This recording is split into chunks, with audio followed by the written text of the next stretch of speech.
And good evening. Welcome you all to our weekly session of gynecological oncology organized by Oncology Club. Today is our lecture series on gynecological oncology. And last week we had the workshop on cervical cancer as because we completed the cancer cervix in last two and a half months. And from today we are starting on endometrial carcinoma. And our faculty today is Professor Dr. A.K. Goodman. Dr. A.K. Goodman, she is the professor of gynecological oncology and obstetric and gynecology, reproductive biology, Harvard Medical School, Boston, USA. And our presenter today is Dr. Farhana Tarannum Khan. Farhana Tarannum Khan, she is Assistant Professor, Department of Gynae Oncology, National Institute of Cancer Research and Hospital. And topics today, the presentation topics is molecular aspect, screening, diagnosis, staging, and prognostic variable of endometrial carcinoma. Today is our first Ramadan, and everybody are waiting for the long time prayer, for the Tarawih prayer. For that reason, from this month, Ramadan, we are trying to start the session from 8:30, and we have limited the session, that is, it's only 1 hour. And I request our President of the Oncology Club, Professor Dr. M.A. Haisar, to give us permission for starting the session. Sir, please. Bismillahirrahmanirrahim. Heartiest welcome to all the participants and particularly to any Catholic Goodman who have joined us from USA. Good morning, Kenny. Assalamu alaikum to everybody else. This is month of Ramadan started already. It will be difficult for us to continue in the evening because we have a long prayer this evening every day throughout the Ramadan month. So I think we should start immediately without any delay. And possibly I shall not be able to stay with you. So please continue your job. My blessings will be with you all the time. Thank you, Shana. Start immediately. Thank you, sir. Thank you very much. Now I request our presenter, Dr. Farhana Tarannum Khan, to present your lecture. Ma'am, poll question. But before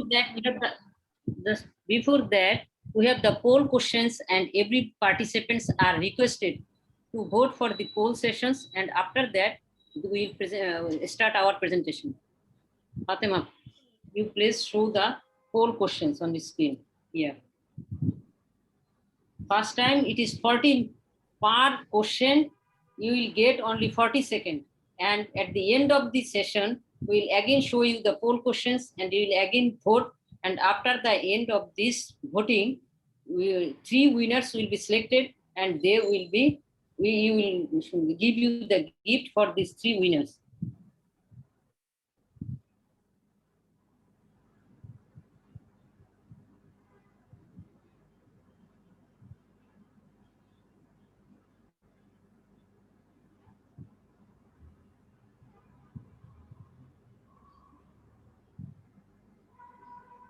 The end of the first question, second question.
Now is the end of the poll sessions.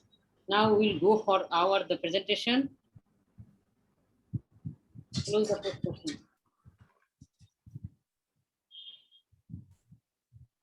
Shorna. Ma'am. Now I request Dr. Farhana Tarannum to go through your presentation.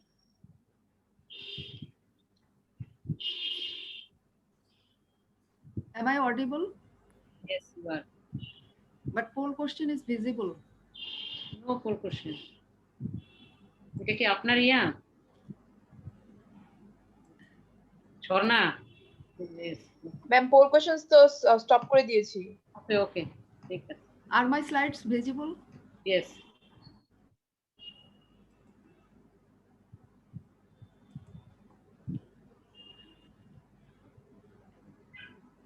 Honorable Chairperson, distinguished faculties from home and abroad, and learned audience. This is Dr. Muhammad Farhana Tarannum Khan from NICRH is going to say a few words on endometrial carcinoma. Endometrial carcinoma, it is the most common gynecological malignancy in developed world, and according to Globocon 2020, it ranks 6th among female cancer, and in Bangladesh, among cancer of both sexes, it ranks 23rd in incidence. Endometrial hyperplasia is the precursor lesion of endometrial carcinoma. It includes proliferation of the endometrial glands relative to the stroma, resulting in an increased gland to stromal ratio. Here is the normal stripe of the endometrium, and here is the thickened endometrial lining, that is endometrial hyperplasia. There are a number of endometrial hyperplasia classification system. In the year 1994, WHO classified endometrial hyperplasia into 4-tier system, but later in the year 2014, they devised 2-tier system, that is hyperplasia without atypia and atypical hyperplasia or endometrioid intraepithelial neoplasia, which is based on cytologic and nuclear atypia, that is typical or atypical. Endometrial intraepithelial neoplasia is considered a pre-malignant condition, and there is increased risk of both progression to and simultaneous endometrioid endometrial adenocarcinoma. And the features are, there is histologically in endometrial hyperplasia without atypia, increased number of round glands which may be cystically dilated, that is switch is in appearance. There is no cytologic atypia, and it affects perimenopausal and postmenopausal women, and there is 5 to 10% pre-malignant potential. On the other hand, in atypical hyperplasia, there is cytologic atypia, nuclear pleomorphism, hyperchromatic pleomorphic nucleoli, and increased nuclear cytoplasmic ratio, and it affects mostly in postmenopausal women, and the pre-malignant potential is equal to or greater than 30%. And endometrial intraepithelial neoplasia is diagnosed on the basis of histology, clonal analysis, and computerized morphometry. There are 5 criteria, and all must be met. That is architecture, where area of gland versus stroma, volume percentage stroma less than 55%, cytology, linear extension should be more than 1 millimeter, it should exclude mimic, and it should exclude carcinoma. What are the importance of endometrial intraepithelial neoplasia? About 40% of women with EIN will develop endometrial carcinoma within 1 year, and who do not develop carcinoma within 12 months, there is 45-fold increased risk of future endometrial carcinoma. And if there is no endometrial intraepithelial neoplasia in initial biopsy, there is 99% negative predictive value for concomitant or future adenocarcinoma. And how to distinguish EIN from well-differentiated carcinoma? It is really difficult in some cases to differentiate well-differentiated endometrial carcinoma from EIN. In inversion, endometrial stroma interacts directly with the malignant cell, and the morphological changes it undergoes can serve as a means of identifying carcinoma. In situ serous carcinoma, or EIC, it is a pre-malignant condition of type 2 or serous endometrial carcinoma unrelated to estrogenic stimulation or hyperplasia, and it arises from atrophic endometrium, and there is p53 overexpression in immunohistochemistry, and the lesion may be very small and focal and is often present on the surface of the polyp. And the investigation to be done to diagnose endometrial hyperplasia are transvaginal sonography, endometrial biopsy, dilatation and curetage, and hysteroscopy. And screening of endometrial carcinoma, unlike cervical and breast carcinoma, there is no standard or routine screening test for endometrial cancer. And according to ACS, they recommend no routine screening. However, they warned that the patient at menopause who are at average or increased risk should be warned about the signs and symptoms of endometrial carcinoma, and screening should be based on symptom. And in patient with Lynch syndrome, screening should be done annually with endometrial biopsy beginning at the age of 35 years. Since there is no simple and reliable way to screen for uterine cancer, it is especially important to recognize warning signs and learn what you can do to lower your risk. Screening of endometrial carcinoma in asymptomatic women is of no value, and therefore mass screening of the population is not practical. In women at low risk of endometrial cancer, measurement of endometrial thickness with transvaginal sonography and endometrial sampling with cytological examination is the possible screening modality. No evidence suggests that TVS reduces mortality from endometrial cancer, and the early clinical presentation and high early detection rate makes it unlikely that screening will have a successful impact on earlier detection and increased survival rate. For whom screening is justified?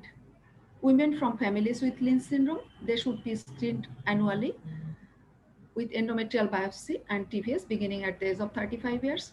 Postmenopausal women on exogenous estrogen without progesterone, and in premenopausal women with anovulatory cycles, such as those with polycystic ovarian disease. What are the methods of screening? The probable methods are pap test, transvaginal sonography, which evaluate endometrial thickness, and endometrial sampling. Pap smear, it is an direct sampling of the endometrium, and in about 50% of cases with endometrial cancer, there is malignant cells can be found on the pap smear. In asymptomatic postmenopausal women, when normal endometrial cells are found, there is 6.5% chance of pre-malignant uterine disease compared to those without having normal endometrial cells. But if morphologically abnormal cells are present, there is approximately 25% women will have endometrial carcinoma.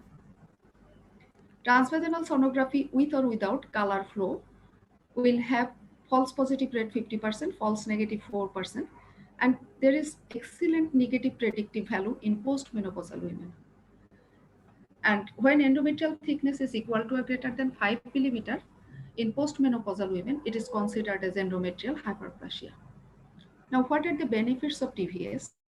It is easily available, relatively less invasive, promising option for reducing morbidity through early detection, and most importantly, it determines which women should undergo endometrial biopsy. And it is not without risks. Risks are associated with false positive tests that includes anxiety, complication from biopsies. And endometrial sampling, it is the direct method of sampling done by people gyno sampler, Vabra aspirator, or a small curette like Nova or Kevorkian. People is the best device, and detection rate of endometrial carcinoma is 99.6% and 91% in postmenopausal and premenopausal women respectively. And sensitivity for the detection of endometrial hyperplasia was 81%, and specificity for all the devices was 98%.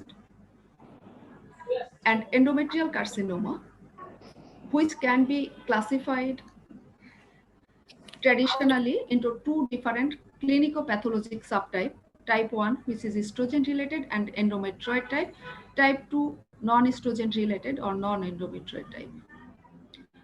There is dualistic Bachmann classification. Type 1, it is 70 to 80% associated with obesity and hyperestrogenic state and associated with endometrial hyperplasia. They are usually well differentiated, that is grade 1 or grade 2, having good prognosis, and commonly mutated gene are PTEN, PIK3CA, KRAS, CTNNP1, MSI, etc. And type 2, usually 20 to 30%. It affects older and thin women, and there is atrophic endometrium related preceded with serous EIN or endometrial intraepithelial carcinoma. They are usually poorly differentiated, grade 3, and having serous clear carcinosarcoma in morphology. And the commonly mutated gene are HER2 or P53, and they have poor prognosis. Overview of the pathogenesis of endometrial carcinoma. In type 1 endometrial carcinoma, there is proliferative endometrium. When there is PTEN mutation, it leads to non-atypical hyperplasia, and it progresses when there is MLH1 mutation. And this non-atypical hyperplasia progresses to atypical hyperplasia when there is KRAS microsatellite instability. And atypical hyperplasia lead to grade 1 endometrial carcinoma if there is presence of ARID1A PIK3CA mutation. In type 2 carcinoma, endometrial, it affects atrophic endometrium. When there is TP53 aneuploidy, there is serous endometrial intraepithelial carcinoma, and if there is PP2R1A mutation, it leads to serous carcinoma. And there is paradigm shift in the classification of endometrial genome atlas project, which included a combination of whole genome sequencing, exome sequencing, microsatellite instability assay, and copy number analysis. And integration of microscopic and molecular characteristic approach to predict prognosis in region where available resources and techniques are present. Several groups have attempted to introduce TCA into clinical practice. This picture showing the shift from of endometrial carcinoma classification from histology to molecular endometrial cancer. In 1983, Bachmann type 1 to type 2 endometrial cancer, which then after TCGA in 2013 based on POL, MSI, CN, copy number low and copy number high, and that is later on Leiden and Promis classification. The modern molecular classification, that is TCGA classification, that is 4 types: POL or ultra mutated, MSI or hypermutated, copy number low and copy number high. And among the 4 types, POL have the highest progression-free survival, and the copy number high, that is serous-like, have the lowest progression-free survival. And the features are POL or ultra mutated. They are 7% POL, that is polymerase epsilon type, extremely high mutational load. They are endometrioid type, dysregulated PIK3CA or AKT mutation, excellent prognosis and characterized by mutation in the polymerase epsilon exonuclease domain. MSI or hypermutated, it is 28%, having high mutation, endometrioid in histology, mismatch repair deficiency, intermediate in prognosis. MSI arises from defect in the post-replicative DNA mismatch repair system.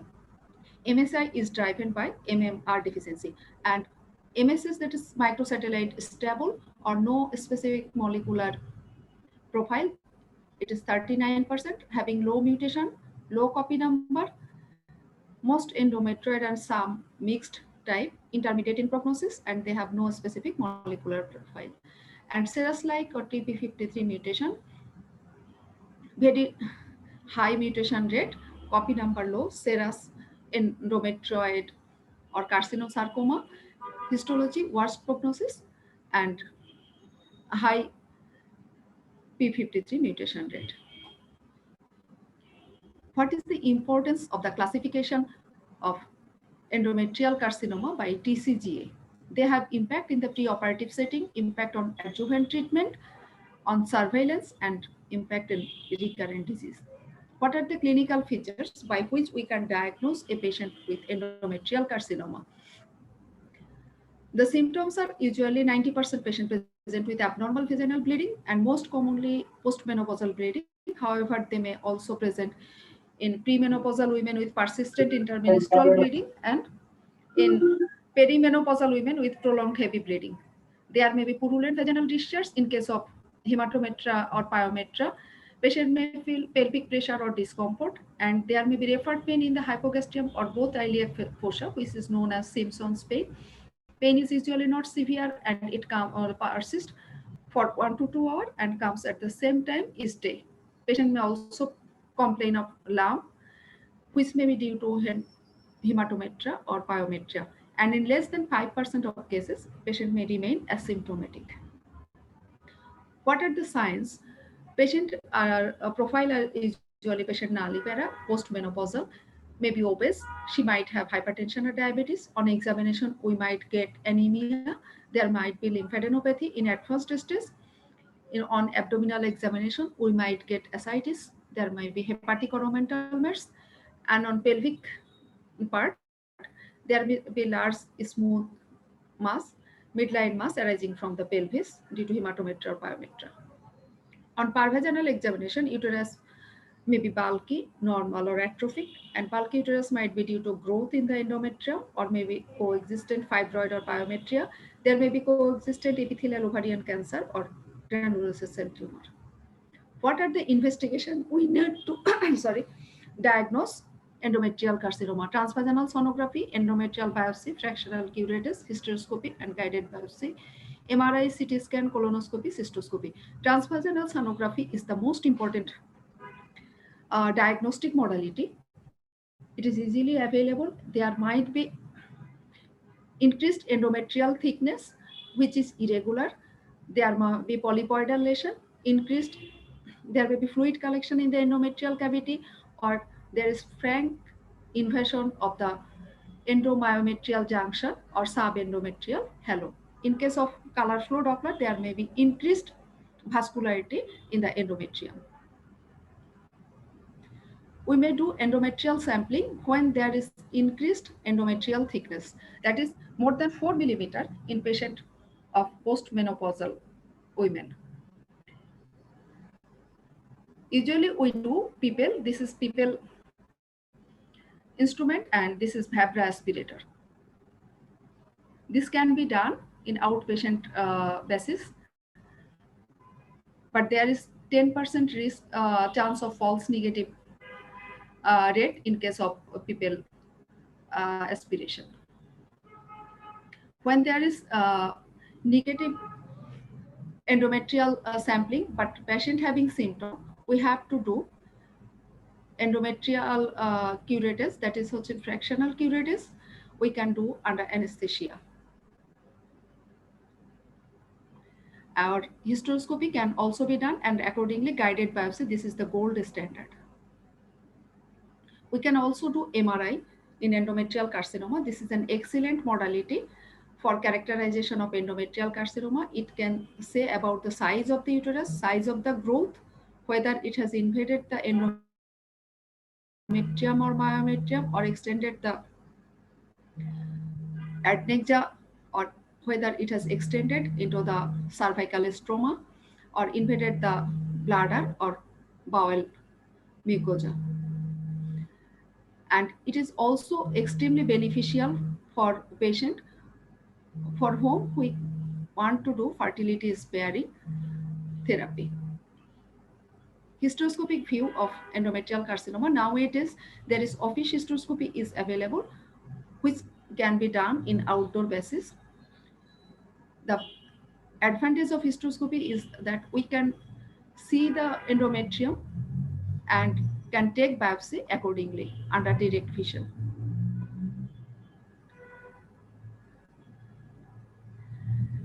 And according to, after the diagnosis, we have to do the staging of the endometrial carcinoma.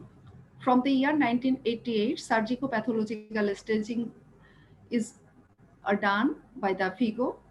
The most recent FIGO staging was devised in the year 2009.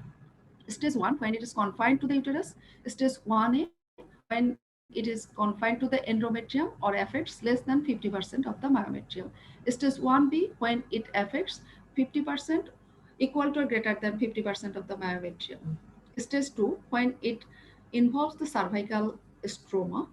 Stage 3, when it affects outside the uterus. Stage 4, when involves the serosa or the adnexa. Stage 3B, when it affects the 3C1, when the pelvic lymph nodes are involved, and 3C2, when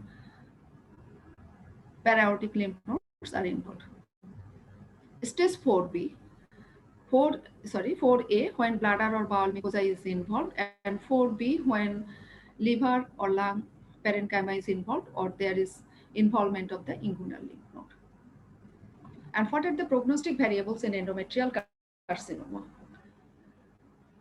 FIGO stage is the most important prognostic variable. It is considered that when a patient is less than 40 years, their prognosis is good compared to patient more than 40 years. Histologic type, as we know, endometrioid carcinoma, there is 5-year survival rate is 83%. On the other hand, serous type have 53 years survival, 5-year survival rate. Histologic grade, that is whether it is well differentiated or poorly differentiated. The more the poorly differentiated, the less the prognosis. Nuclear grade is more important than the histologic grade. Myometrial invasion. When there is more myometrial invasion, there is more chance of lymph node involvement. Vascular space invasion, it is an important prognostic variable, as when there is more vascular space invasion, there is more chance of recurrence and more death from the disease. Tumor size is also important. If tumor size is more than 2 centimeter, there's more chance of lymph node involvement. Peritoneal cytology, though it is not included in cancer staging, however, when peritoneal cytology is positive, it indicates there is adnexal involvement, deep myometrial invasion, and more chance of lymph node involvement. Hormone receptor status, whether patient is ERPR positive. If ERPR or any one is positive, there is good prognosis.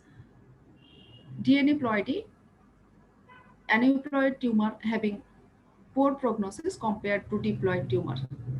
Body mass index. If patient's body mass index is more, there is more chance of dying from the disease. And type of therapy, surgery, patient who underwent surgery, they do better when compared to radiation.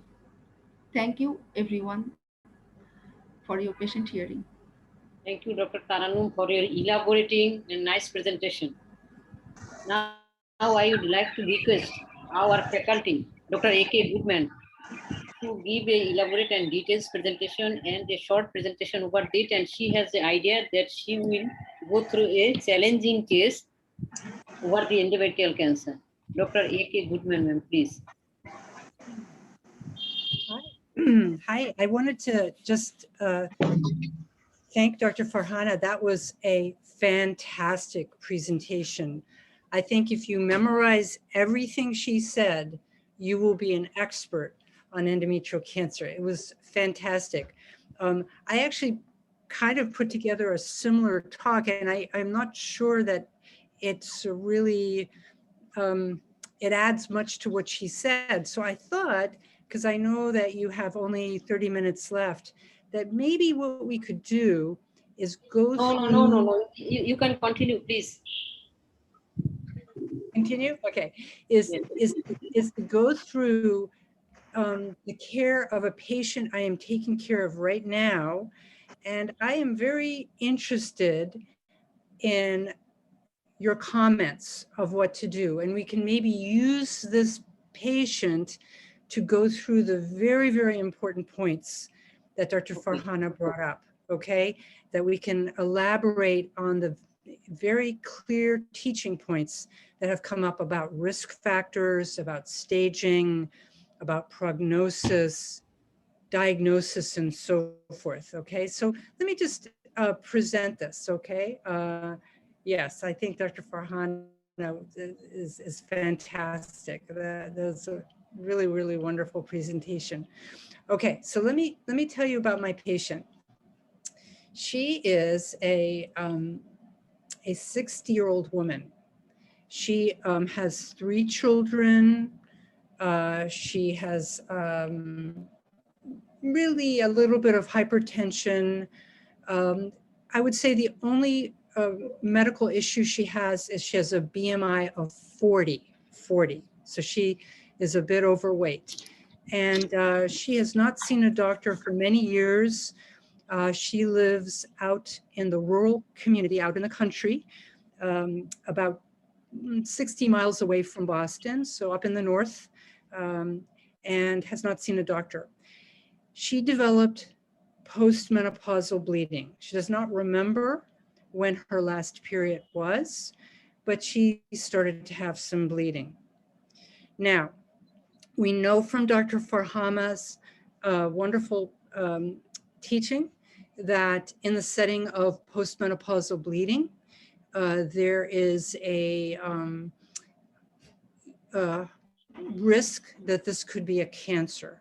Does anyone have a sense of what potentially is the risk that this patient, this 60-year-old lady with a little bit of hypertension and some obesity, has a cancer? Is it 10%? Is it 90%?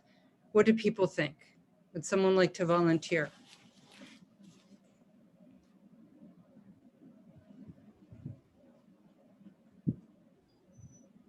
Yes? If everybody wants to answer here, then there will be careful.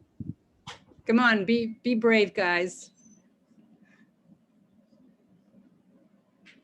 Okay, Dr. Lufta is brave. She says 10%. You know, that's actually very, very close to right. I'm actually sharing my screen because I'm going to grab my slides. And like I say, I'm not going to go through this because it's been so beautifully presented. But let me go to this slide here. So what do you think? Do you see this? Frequency of endometrial cancer by age of women with postmenopausal bleeding. So Dr. Lutfa, you are spot on. You go, girl. 10%. So interestingly, the risk of cancer goes up by age. All right. So Dr. Farhana taught us about the importance of evaluation and spent a very, very good amount of time talking about doing biopsies and doing an ultrasound. And I strongly support that. So I would just say that, just to remind you, this is what she talked about, the tools for diagnosis. All right, Pap smear is not our standard tool, but as she said, if there's an abnormality on it, such as an atypical glandular cell or cancer cells, then of course, that's very important to follow up. Office biopsies are standard along with ultrasound, okay? So now, what do people think the chance is of finding from an office biopsy a cancer if a cancer is present? What do you think? The 60-year-old lady, no medical history, little hypertension, you bring her to the office, you do an office biopsy. What's the chance you're going to get it? Anyone want to give a thought about that? Oops, sorry. That away. All right, I just want to show you one thing and then I'm going to move on to talking about her, which is this very wonderful data. This is old data. Do you see? It's using a Pipel, which is our standard biopsy equipment. And what you see is it depends on the size of the lesion.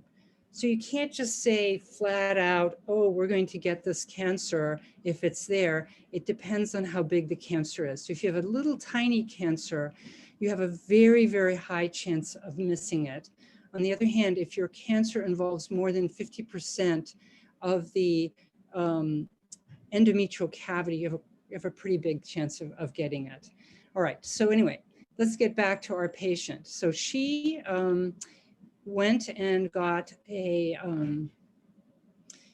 endometrial biopsy in the office, and her biopsy showed her to have a grade 3 endometrial cancer, grade 3. Now, what do people think would be the next steps that we should do? We have this 60-year-old woman. We now know she's got a cancer. Do we just sign her up for surgery? Are there any other preoperative studies that we want to do for her? Any thoughts about that?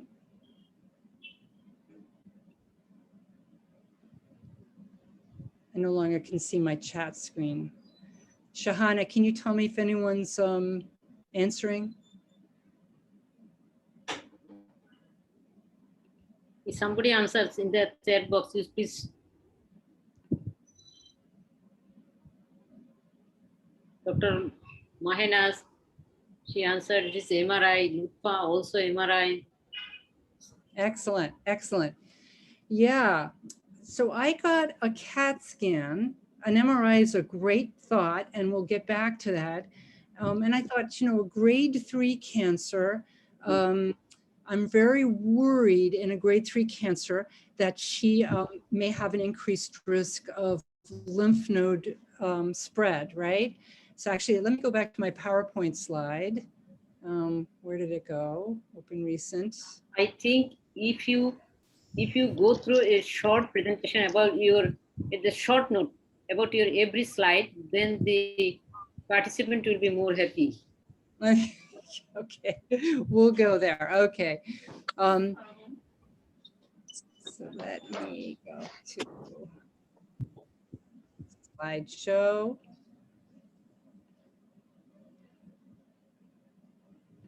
Yeah, so basically, we went through all this stuff, and Dr. Farhana talked about the type 1 and the type 2. You know, so we have our patient with the grade 3 cancer that we're thinking about what's the next steps to do. And one of the questions is, did it travel? So the FIGO staging is now surgical, but also you might use preoperative radiology imaging. So we hope that it might be confined to the endometrium. That would be our hope. But if it's a stage 2, there's cervical stromal invasion. And what we worry about with a grade 3 is there travel outside of the uterus, okay? So a stage 3 that is just penetrating the serosa or the adnexa would be a 3A, the vagina would be a 3B, and metastasis to the lymph nodes would be a 3C. So one of the really important things to know is that how far this cancer has gone is going to predict what this patient's survival is. And this is with the best available therapy, So as you see here, survival plummets from stage 1, where it's 80–90%, to less than 20% for stage 4. Stage 4 is upper abdominal disease or disease in inguinal ligaments, inguinal lymph nodes, okay? So we've talked about risk factors in Dr. Farhana's a very good talk, so I won't go through that anymore. She also talked about hereditary cancers, so I'm not going to really talk about that too much. Okay, but risk factors is pathology. So cell type, grade, depth of invasion, and lymphovascular space invasion, all right? And for what she so well defined as the type 1 cancer, the well-differentiated grade 1 endometrioid cancer has the good prognosis, but the type 2, which is poorly differentiated, or these higher risk subtypes such as serous and clear cell, have a poor prognosis. So I just wanted to focus on this when we think about my patient. So she has a grade 3 cancer. there was a wonderful gynecologic oncology group, clinical pathologic study back in the 80s that looked at grade and depth of invasion, and depth of invasion, and then asked the question, what was the risk of nodal metastasis? And what you see here in this nice grid from this GOG study is that as your grade increases, your risk of nodal metastasis increases. These percentages in here in the middle are percent of nodal metastasis. And as your depth of invasion increases, your nodal metastasis. So if you have a grade 3 that's deeply invasive into the outer myometrium, that would be a 34% nodal metastasis rate by this old clinical pathologic study. All right. So with that in mind, I want to think with you, and I'm going to just leave this PowerPoint slide to go back to my patient. Assuming I can do that. And say, okay, so I was worried about nodal metastasis for this patient. So I got a CT scan, and I got a CT scan of her chest, abdomen, and pelvis. We have talked in previous sessions together about what tests to get, a CAT scan, a PET CT scan, as was mentioned, an MRI. And my absolute favorite is a PET CT scan. I was not able to get that for this patient because in the United States, our ability to get tests depends on the insurance coverage of the patient, and her insurance did not cover a PET CT scan. Therefore, I got a regular CT scan. So what I discovered, so let me see if I can show this to you. Let's go to her scan here. Here's her CT scan, and what you see is, see if I can show this to you. Basically, what we see here is here's her lungs, there's her heart. Now we're going into the abdomen. Her liver looks okay. Her spleen looks okay. This is her pancreas, that looks okay. Kidneys are fine, no hydronephrosis. But we're starting to see some enlarged lymph nodes. I don't know if you can appreciate that. Here's her aorta and her IVC. So we're starting to see lymph nodes. These are bigger than you'd expect to see. All right. And then when we get down to the pelvis, very disturbingly, here's her uterus. And in her exam, it felt like she had a fibroid uterus. So here you see calcium, all right? So that suggests this is a fibroid uterus. But surprisingly, what you see here is a lesion that seems to be penetrating her myometrium. Here it is. And it seems to be going into the parametria. All right, so that is very, very worrisome. Okay, so let me see if I can show that to you with this scan here. So here's the upright view where you sort of see her. Here's her uterus right there. This is her bladder right here. And what you see is this penetration of what looks like something unusual. It's got some calcium in it. And the radiologist called me, and here we see, do you see this lesion right here? And the radiologist called to say this was a very concerning finding, that she had lymphadenopathy, and she also had this lesion that appeared to be penetrating into her parametria. So that is extremely, extremely worrisome. What do people think I should do at this point with this patient? What are the thoughts about what to do? Why did you do the CT scan in spite of having your facilities of MRI for this patient? Yeah, I got a CT scan because I also wanted to take a look at her lymph nodes, her upper organs, and an MRI, which is a very good thought, would just show me the pelvis. And so I thought I wanted to get more information. And indeed, hold on, I'm just going to show you, her chest CT scan showed the following. So this is her chest CT scan. It showed mediastinal, left greater than right, hilar lymphadenopathy with mass effect and significant narrowing of the left upper lobe pulmonary artery, findings concerning fonoval metastatic disease, multiple indeterminate pulmonary nodules measuring 6 millimeters suspicious for pulmonary metastasis. Okay, so very, very worrisome. So Shahana, very good question. I ended up going on to get an MRI for this patient, and I'll show it to you. Here it is. And the MRI showed that she had an infiltrating soft tissue mass corresponding to the known cancer going into the left parametrium. It's within the endometrial cavity. And there is a question that there's infiltration in the wall of the posterior vagina. All right. So I'm going to stop. So I'm going to stop sharing the screen now. What are your comments and thoughts about this? In our situation, okay? I'm sorry, say again? Yeah. In our situation, what investigation do you do for these patients? You mean in Bangladesh? Yes, yes, in our government hospital. Right.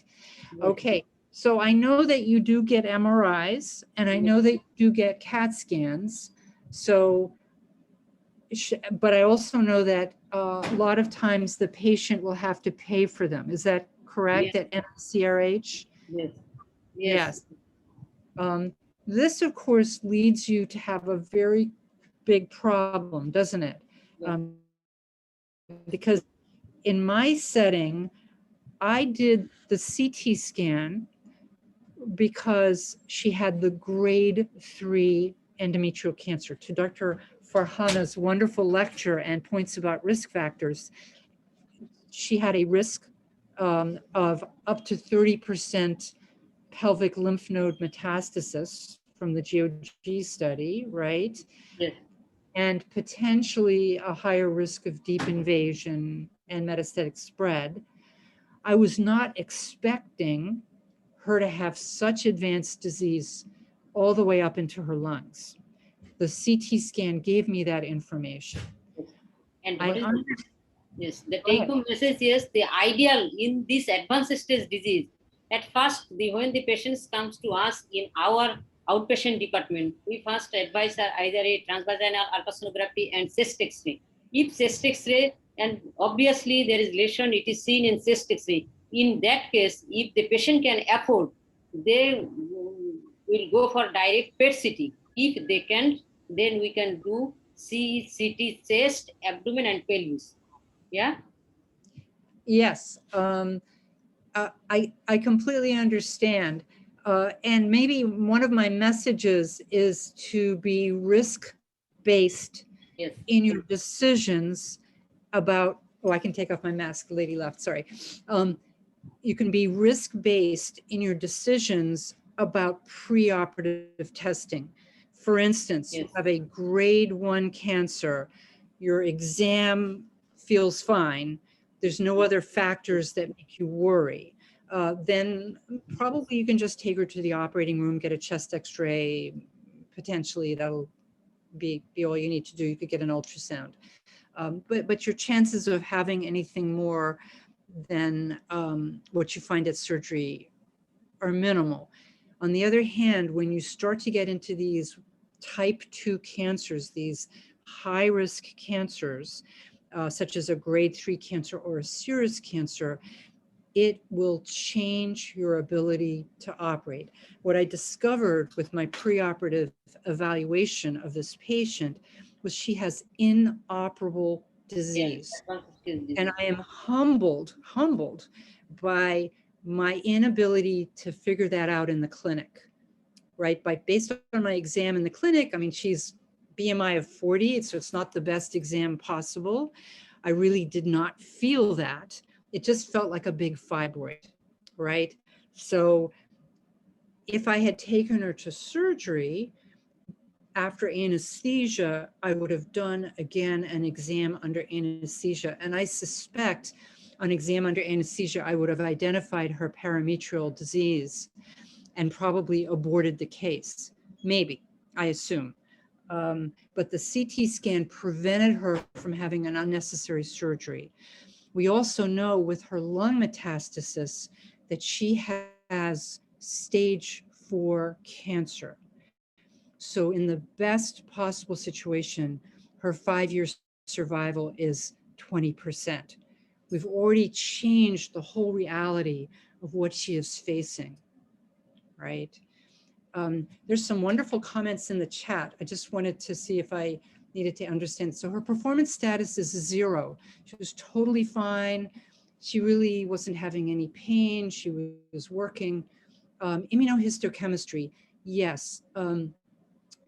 Immunohistochemistry is done to determine the mismatch repair genes. And we now do that routinely on our patients to see if they have Lynch syndrome. So there's 4 mismatch repair genes, and immunohistochemistry can identify them.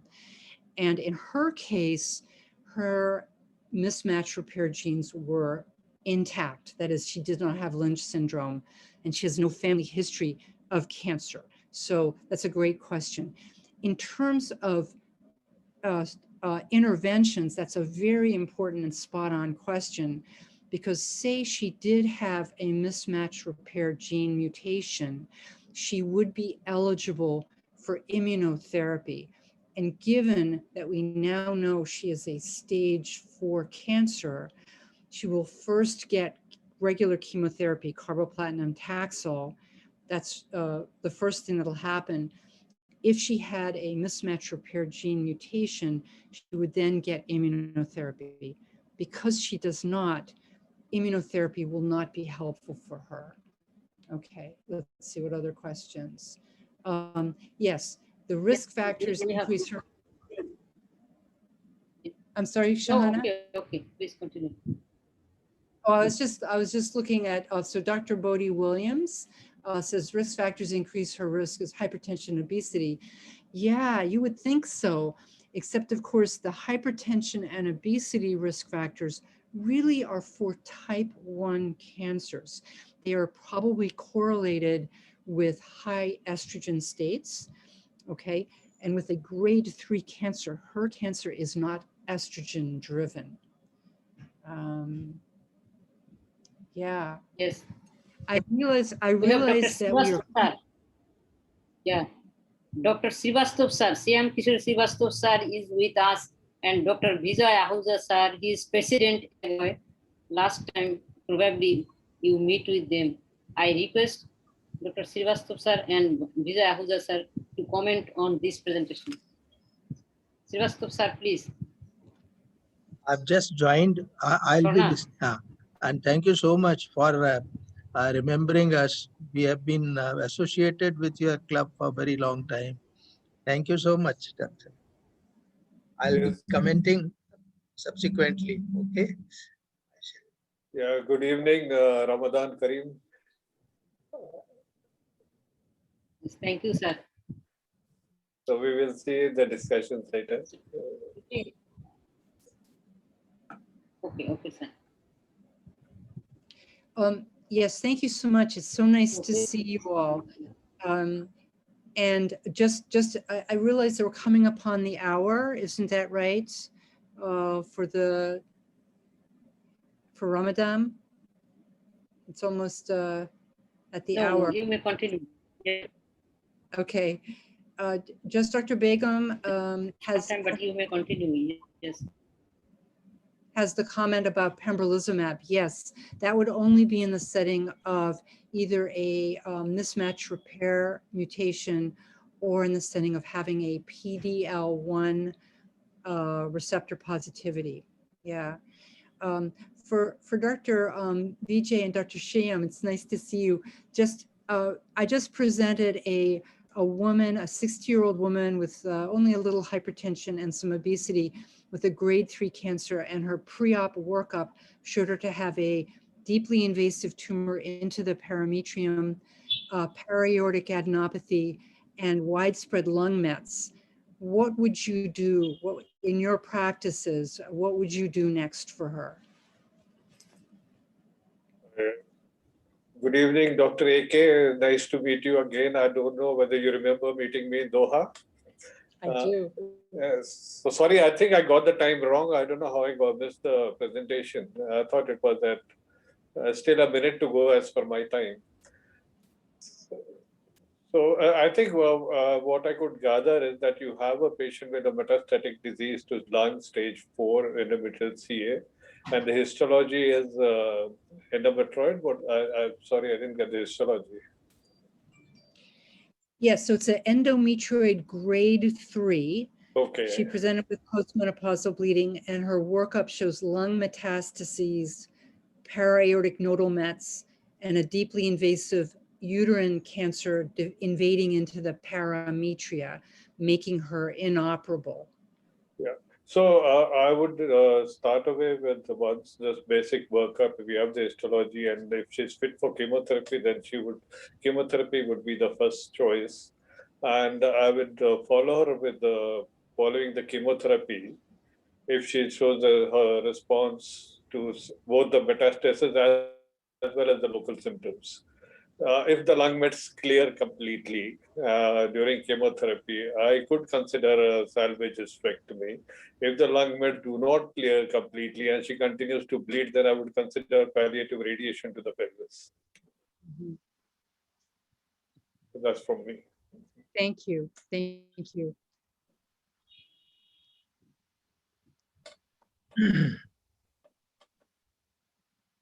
Sir, please. No, what I was thinking, with uterus in position, how far we can give her radiotherapy, and will it be effective at all? Because I generally, what we read is the radiotherapy is not very effective. The uterus and extensive disease in the uterine wall is still there. So it may not be very effective. And that's a great point. I mean, we usually, and this is your expertise, sir, we usually think in the setting of uterine cancer, unlike cervical cancer, that we can't deliver the dosing because of the location quite as effectively. I think to Dr. Vijay's point, though, I worry that this is a palliative situation, sadly, unless she has wonderful chemosensitivity. And that maybe if she bleeds, you would consider palliative radiation for her, given her widespread metastatic disease.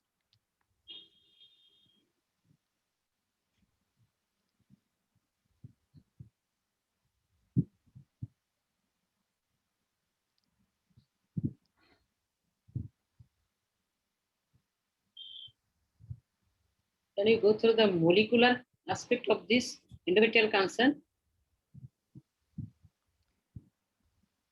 Yeah, Dr. Farhana did it beautifully. You know, about 10, almost 10 years ago, the Human Genome Atlas project developed an atlas for different cancers, and based on looking at over 300 endometrial cancers and doing genetics and DNA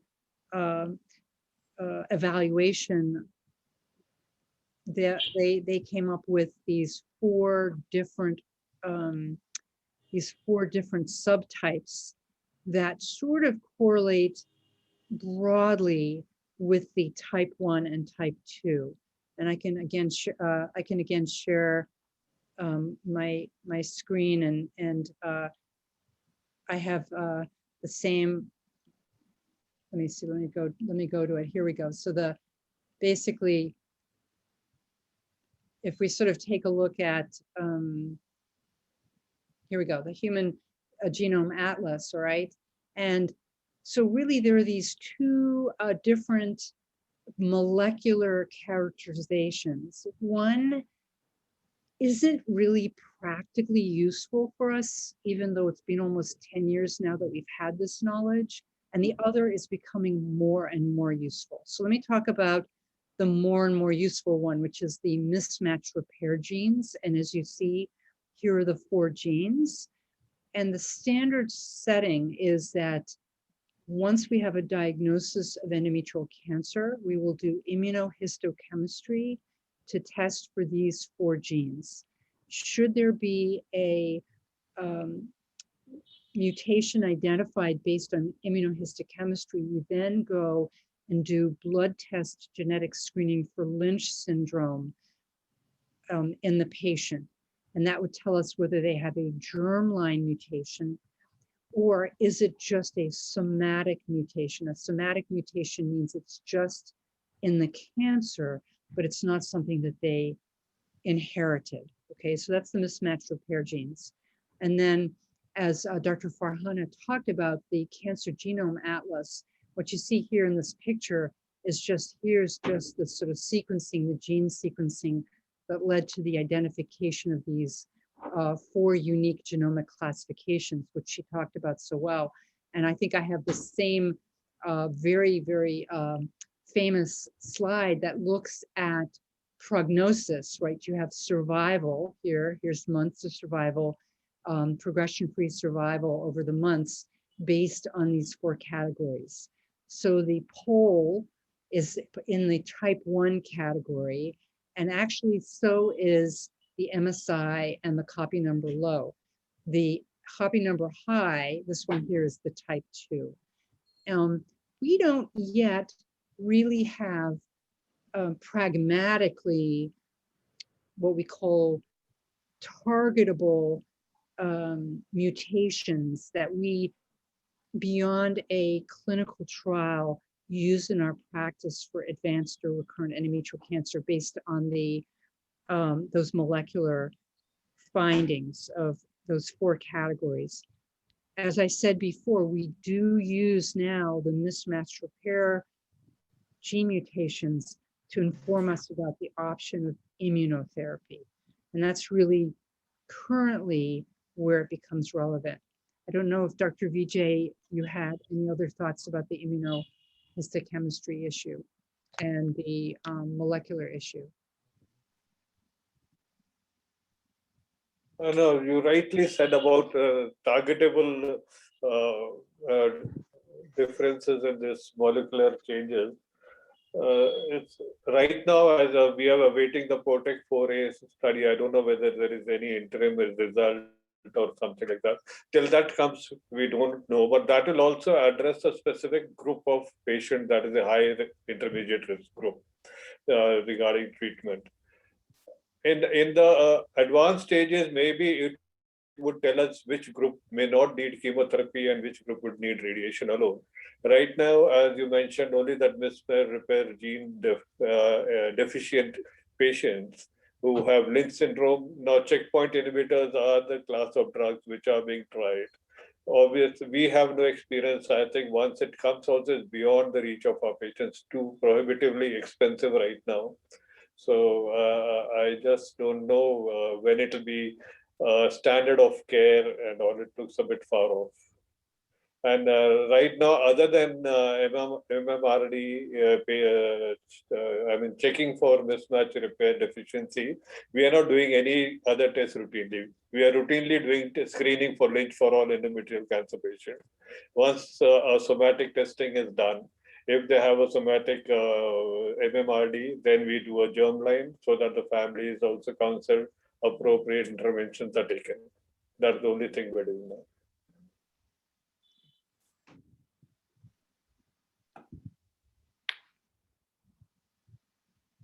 Thank you very much, sir. Okay. Shahar, can I ask you what you would do with this patient at NICRH? Yeah. Yeah, what would you Yes, do? in this case, yes, you will Just I will, if the advanced stage disease, in that case, we will go for the just palliative chemotherapy with the tumor board decision. Yeah. Yeah. Yes. So if anybody has any question, please put your question in the chat box and she will answer. Otherwise, we will go for the AK. Do you like to comment? Sure. More? There's one question from Professor Janatul about, is there any role for molecular testing before definitive surgery? It's a great question. At the current time, not really. Because, well, actually, I would say no. I mean, not really, because you have sort of these several issues. You have the issue of, you have your patient in front of you, they have a cancer, you need to treat their cancer. Luckily, for endometrial cancer, the majority of patients have curable disease, or at least treatable disease, with a hysterectomy followed potentially by radiation. And that's regardless of their molecular profile. You're going to do surgery. That's really our primary core way of managing them. So that's the one thing. Molecular testing is really for the future. Having said that, the molecular testing has other implications. If they are in the 10% of women who have endometrial cancer that is associated with Lynch syndrome, and they have a germline mutation, they are at risk for colon cancer. They are at risk for bladder and kidney cancer, potentially breast cancer, and so forth. And so for them, you will all of a sudden change their screening. They need a colonoscopy, they need a cytology, bladder cytology, and so forth. And so you all of a sudden alter your management of them, and they have a high risk of colon cancer. You might identify a colon cancer just from identifying their endometrial cancer. And then, of course, that applies to their family. Do you need to do that preoperatively? Probably not. It's not going to change doing their hysterectomy. Okay, thank you, AK. And there is another question from Dr. Lutfa. She asked that, is there any role of the surgery after CCRT? It is advanced stage disease. I think radiation is not suitable for it. She has already lung metastasis. It's the disease or palliative chemotherapy. But is there any role of the surgery? Well, I think to get back to Dr. Sham's point, let's have a fantasy for a minute that this woman has exquisitely chemosensitive cancer, and that is a possibility. It's not as overall, endometrial cancer is not as sensitive as ovarian cancer. The statistics, for instance, for ovarian cancer is that with good standard of care chemotherapy, there's an 80% remission, right? So you have very good response to chemotherapy in ovarian. It's not 80% for endometrial cancer. I'm not really sure what the statistic is, but I'm going to say it's less than 50%. But there is a subset that is very sensitive. So let's say our lovely lady has wonderfully sensitive disease. We repeat her scan, and to our delight, her lung metastases have gone away, and now we're left with controlling her pelvic disease.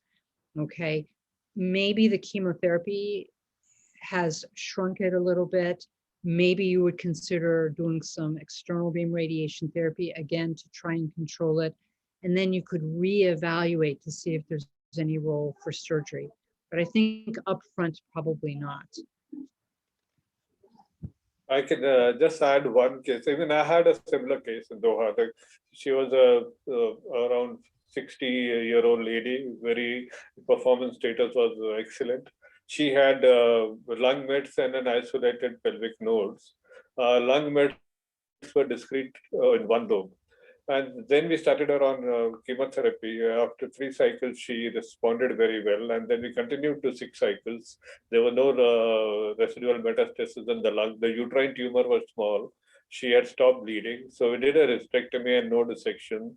There was a small residual tumor. The nodes were negative. And the last follow-up, I was there for a year, it was negative. So she had survived 1 year, stage 4 after chemotherapy and surgery. So main thing is that we should start with chemo, see the response rather than writing them off, especially if the general condition is good.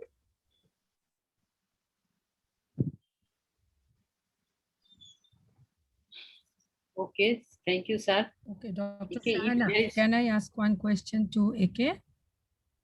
Yes, madam. It's me, Dr. Janati. Madam, Okay, yes, hi, madam. good morning.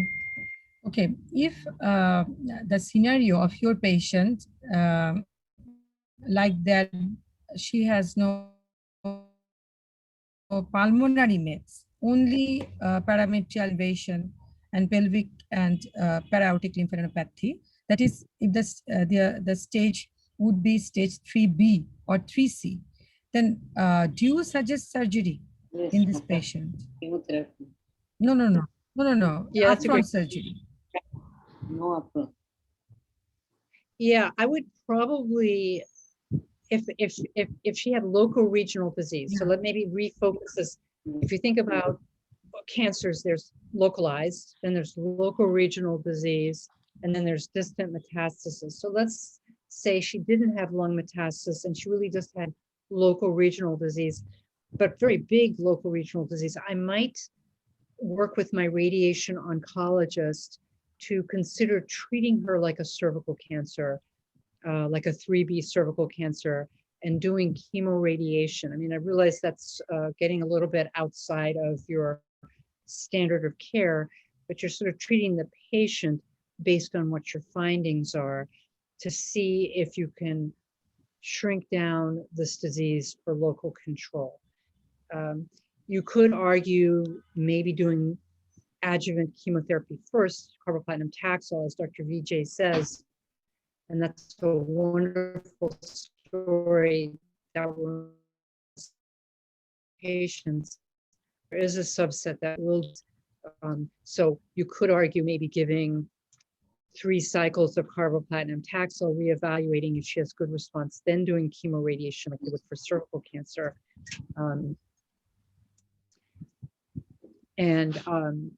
And then maybe considering surgery, just as Dr. Vijay did with his patient. Thank you. Okay. Thank you so much. If there is no question, then we'd like to end this session and we'll go for the. Is there anybody, sir, Ahuja sir or Srivastav sir? I think I made my comments in this case, with, like Dr. AK said.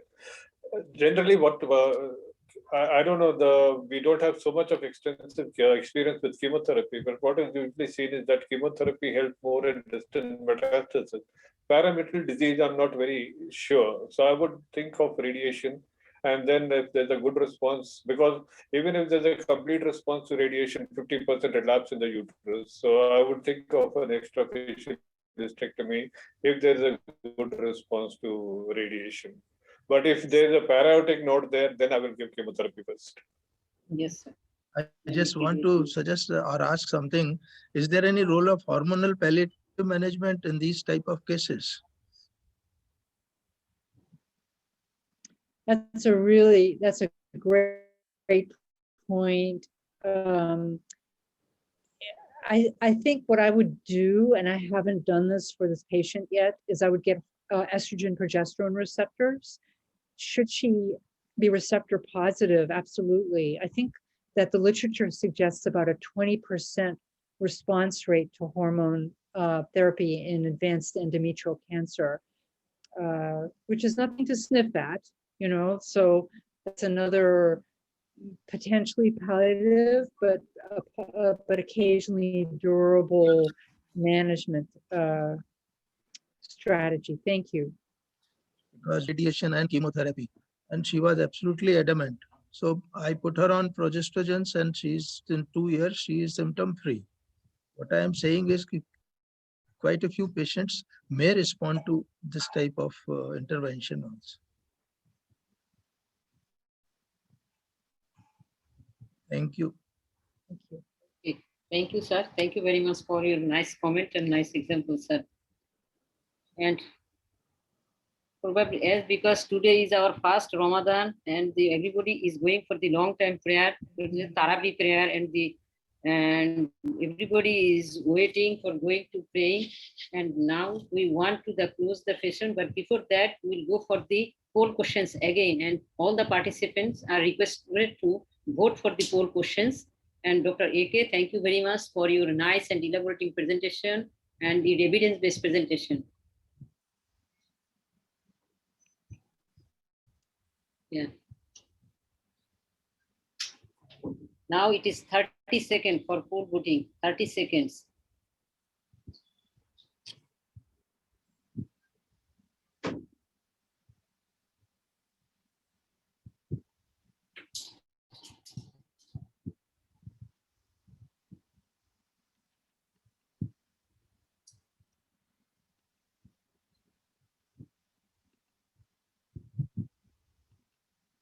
Eighty % correct answer. The first question has 80%. That is histopathology endometrial carcinoma, serous type. Which of the following statement is true? That is it associated with P53 mutation. The next question, second question.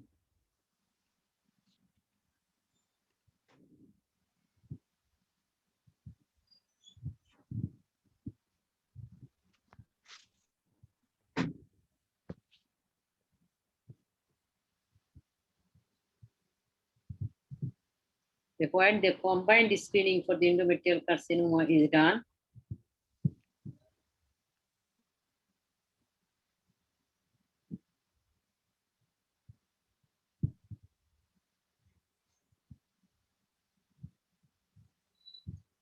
%, the correct question. That is endometrial biopsy and colonoscopy in case of the high risk patient, that is Lynch syndrome or other with high risk, the family history of the endometrial carcinoma or the chronic carcinoma in that cases.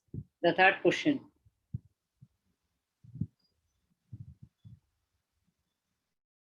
Yeah. Poroperative findings of a patient with endometrial cancer shows a growth of 3 cm confined to corpus and 50% of myometrial invasion on cut section. What is a surgical staging?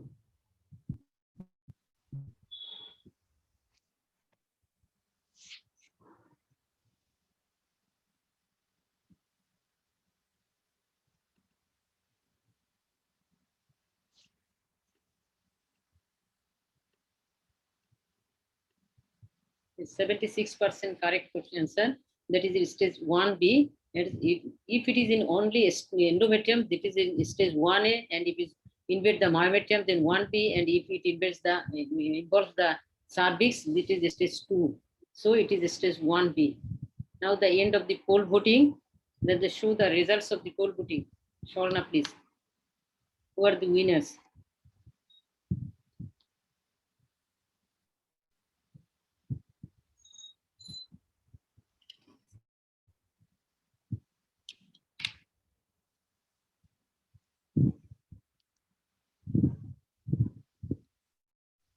Dr. Saira, Dr. Taslima Nigar, and Dr. Mala Bonik. The 3 winners. Dr. Saira, probably she is from National Institute of Cancer Research and Hospital. Dr. Taslima Nigar, she is also from Cancer Hospital, and Mala Bonik, she is the Associate Professor, Department of Obstetric and Gynecology, Sir Solimullah Medical College and Hospital.